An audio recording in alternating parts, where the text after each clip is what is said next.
ભાભર શહેરમાં 10 કરતાં પણ વધારે 100 મિલો આવેલી છે. હજારો ટન લીલા લાકડાનું નિકંદન થઈ રહ્યું છે, પરંતુ તંત્ર આંખ આડા કાન જોવા મળી રહ્યા છે. બનાસકાંઠા સરહદી વિસ્તારમાં રણ નજીક આવેલું છે, ત્યારે સુઈગામ, ભાભર, વાવ, થરાદ, દિયોદર, કાંકરેજ તાલુકાઓના વિસ્તારમાં નર્મદા કેનાલોમાં વર્ષ 2008થી પાણી આવતા હજારો લાખો વૃક્ષો લીલાછમ થયા હતા.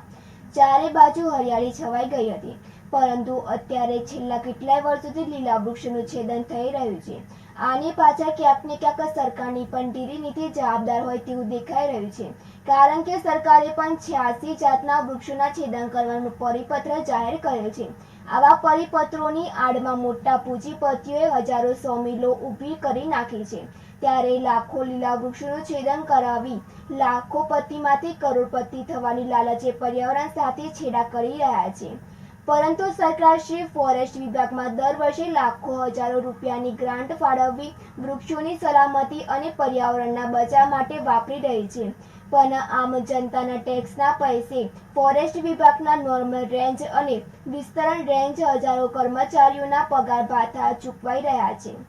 લાખો નર્સરીમાં વૃક્ષોનો ઉછેર કરવા પાણી, ખાતર, દવાઓ, બિયારણ ખર્ચ થઈ રહ્યા છે. બીજી બાજુ સેવિક સંસ્થાઓ વૃક્ષો વાવી પર્યાવરણના બચાવના પ્રયત્નો કરી રહી છે. આ અતિ તાપમાનના વૃક્ષો છેડનું કારણ છે.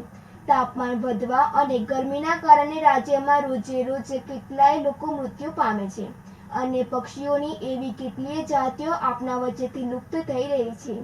ખરેખર આ લીલા વૃક્ષોનું આ રીતે છેદન થતું રહેશે તો આવનારા સમયમાં માનસ, પશુ, પક્ષીઓનું શું થશે એ વિચારવાનું રહ્યું.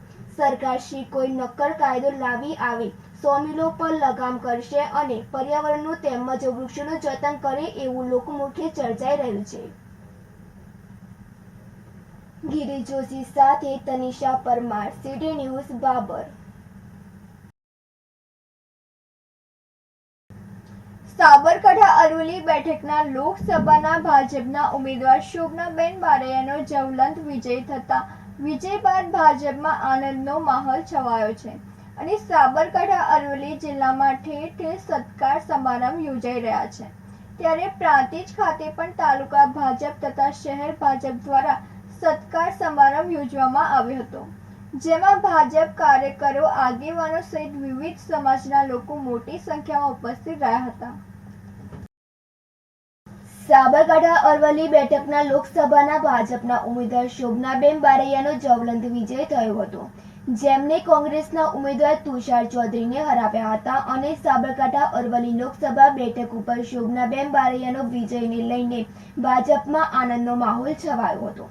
ત્યારે શોભનાબેન બારૈયાએ સાબરકાંઠા અરવલ્લી જિલ્લાનું ગૌરવ વધારતા ભાજપના કાર્યકરોમાં આનંદની લાગણી જોવા મળી હતી. વિજય થયા બાદ શોભનાબેનને સાબરકાંઠા અરવલ્લી જિલ્લાના મતદારોનો આભાર માન્યો હતો, અને પોતાના ઉપર મૂકેલા વિશ્વાસને ક્યારેય ખંડિત નહીં થવા દઉં એવો વિશ્વાસ વ્યક્ત કર્યો હતો.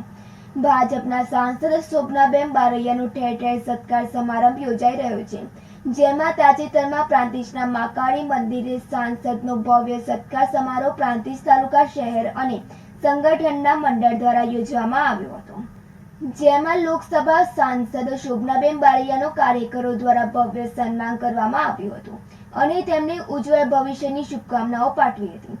આ તબક્કે સાંસદે પોતાને વિજય કરવા બદલ પ્રાંતિજ તાલુકાના કાર્યકરોનો આભાર માન્યો હતો.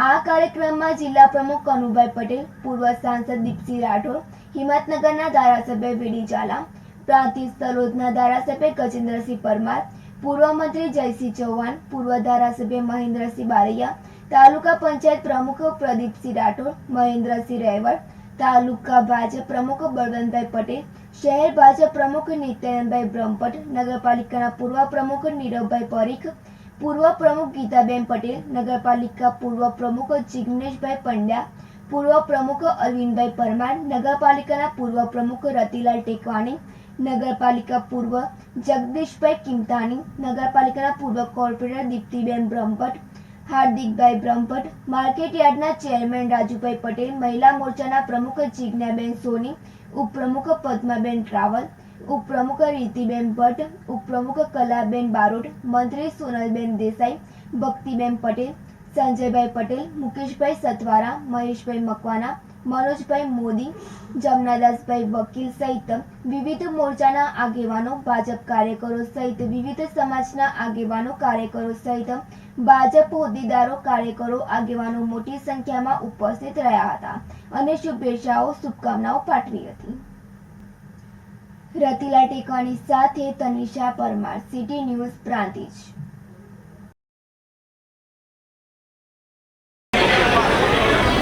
સૌથી પહેલાં તો આભાર દર્શન કાર્યક્રમમાં આજે પ્રાંતિજ તાલુકામાં અમારો પ્રોગ્રામ હતો. આભાર તો હું પહેલાં માન્ય વડાપ્રધાન શ્રી મોદી સાહેબ, અમિતભાઈ શાહ સાહેબ, જેપી નડ્ડા સાહેબ, કેન્દ્રીય નેતૃત્વ અને આપણા પ્રદેશના નેતૃત્વનો ખૂબ ખૂબ આભાર વ્યક્ત કરું છું કે તેમણે એક મહિલાને ઉમેદવાર તરીકે અહીંયા સાબરકાંઠા લોકસભામાં ઊભા કર્યા. ત્યારે સર્વ કાર્યકર્તાઓ અને જનતાઓ, મતદાર તથા માતાઓ, બહેનો, વડીલોએ મને ખૂબ આશીર્વાદ આપ્યા અને 1.5 લાખથી વધુની લીડથી હું જીતી. એટલે સૌનો હું આભાર વ્યક્ત કરું છું અને સૌએ પણ જ્યારે આ જીતનો પ્રસંગ ઉજવવા જઈ રહ્યા છે ત્યારે સૌએ મારો સત્કાર કર્યો તે બદલ એમનો ખૂબ ખૂબ આભાર વ્યક્ત કરું છું. આવનારા સમયમાં વિકાસના કાર્યો જે કંઈ પણ હશે એ અમે સૌ સાથે મળીને કરીશું એવું હું જનતાને ખાતરી આપું છું.